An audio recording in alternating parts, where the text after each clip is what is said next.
الله تبارك وتعالى في القرآن المجيد والفرقان الحميد. أعوذ بالله من الشيطان الرجيم. بسم الله الرحمن الرحيم. قل صدق الله واتبعوا ملة إبراهيم حنيفا وما كان من المشركين.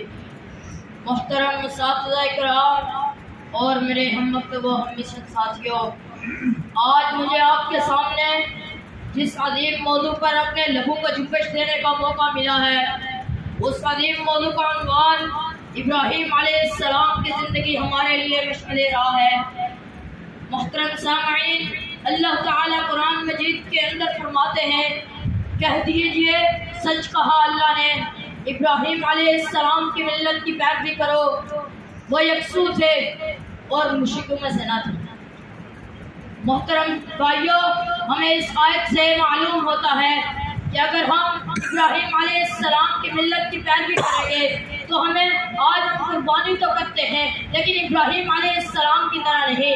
ابراہیم علیہ السلام کی سیرت کو پڑھیے، ان کے صفات کو بنوائیے، دیکھیں کہ ابراہیم علیہ السلام نے کیسے قربانی کی، کن کن مشکلات کا سامنا کرنا پڑا، مشکلات کا سامنا کرنے کے باوجود صبر کیا، دین کو نہیں چھوڑا، اپنے والد کو دعوت دی، اپنی قوم کو دعوت دی، نمرود وقت کے نمرود کے ساتھ مکالمہ کیا لیکن دین کو نہیں چھوڑا، آگ کے اندر جانا پڑا، صبر کیا۔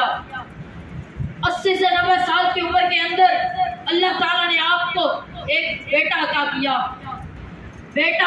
اس کے بعد حکم ملا کہ اس کو اور اس کی ماں کو بیابان جنگل میں چھوڑ کے آ جاؤ، جہاں کوئی چیز کھانے پینے کی نہ ہو، جہاں کوئی بستی نہ ہو، دور دور تک کوئی انسان بھی نظر نہ آتا ہو۔ اللہ کا حکم آیا اور اپنے بیٹے اور اس کی ماں کو جنگل میں چھوڑ کے آ گئے۔